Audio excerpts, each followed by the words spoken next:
Good morning girls. आज हम पढ़ेंगे व्याकरण और व्याकरण में हम पढ़ेंगे शब्द का उत्पत्ति के आधार पर वर्गीकरण। तो सबसे पहले हमें पता होना चाहिए कि शब्द क्या है।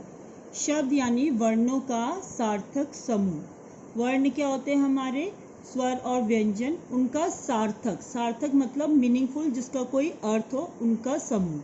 तो शब्द तब बनता है जब उसका कोई अर्थ होता है। जैसे कि सूरज, सूरज शब्द हमें मालूम है कि सन को सूरज कहते हैं, परंतु अगर मैं कहती हूँ जरसू तो इसका कोई अर्थ नहीं है, निरर्थक शब्द है।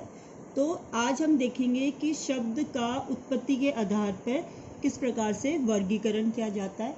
तो उत्पत्ति के आधार पर शब्दों के 5 प्रकार से वर्गीकृत किया गया, यानी कि बांटा गया है। पहला है तत्सम, तद्भव, देशज जिसको देशी भी बोला जाता है, विदेशी जिसको आगत यानी कि आया हुआ और विदेशज शब्द भी कहा जाता है, और 5वां है इनका संकर। तो सबसे पहले हम बात करते हैं तत्सम शब्द क्या होता है। तत्सम, तत् माने उसके, सम माने समान, यानी कि उसके समान।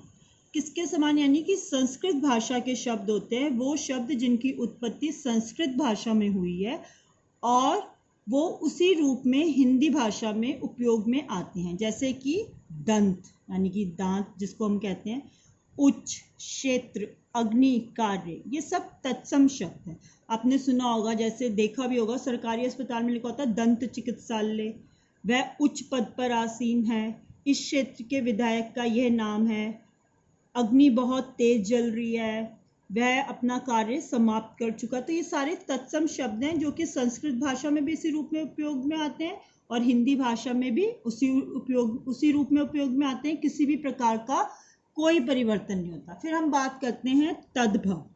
तद यानी उससे बना हुआ। अब उससे यानी कि संस्कृत भाषा से बना हुआ शब्द, यानी कि वो शब्द जिनकी उत्पत्ति तो संस्कृत भाषा में हुई है, यानी कि वो पैदा तो संस्कृत भाषा में हुए हैं, उनका जन्म संस्कृत भाषा में हुआ है, परंतु कुछ परिवर्तन के बाद वो हिंदी भाषा में उनका उपयोग हो रहा है।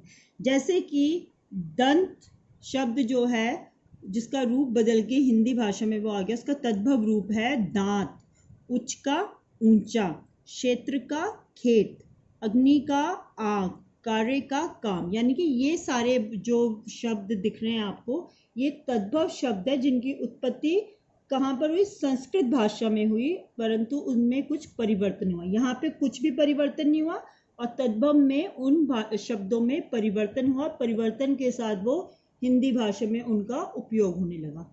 अब हम बात करते हैं तीसरे प्रकार की। तीसरा भेद हमारा देशज और देशी। इसको देशज भी कहा जाता है और देशी भी। तो आपको मालूम है कि जो भारत एक बहुत बड़ा देश है, तो भारत देश में जो भिन्न भिन्न भाषाएं हैं, जो देश की विभिन्न भाषाओं के शब्द हैं, वो हिंदी में आ जाते हैं, तो उनको कहा जाता है देशज या देशी शब्द। जैसे भात है, लोटा है, खिचड़ी है, खिड़की है, ये सब देशज शब्द। फिर हम बात करते हैं चौथे प्रकार की। चौथा भेद है विदेशी, जिसको आगत भी कहा जाता है, विदेशज भी कहा जाता है। विदेशी मतलब विदेशी, जो हमारे देश के बाहर का हो। आगत मतलब आया हुआ, यानी कि बाहर से आया हुआ। विदेशज माने जो विदेश में जन्मा हो।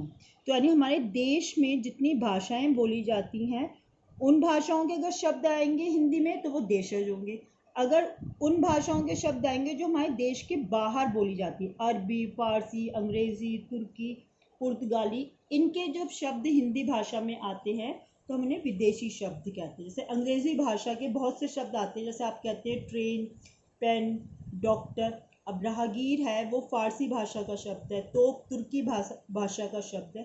तो ये वाले शब्द जो हैं, जो कि हिंदी भाषा में आए, जब विदेशी हमारे देश में आए तो वो अपने साथ अपनी भाषा भी लेकर आए और वो भाषा हम लोग उपयोग करने लगे। तो ये जो है, ये विदेशी या विदेशज शब्द कहलाते हैं, जो कि हिंदी भाषा में बोले जाते हैं। इसके अलावा भी पहले 4 ही रूप माने जाते थे, परंतु अब इसका 5वां रूप भी माना जाता है संकर। शब्द भेद माना जाता है उत्पत्ति के आधार पे संकर।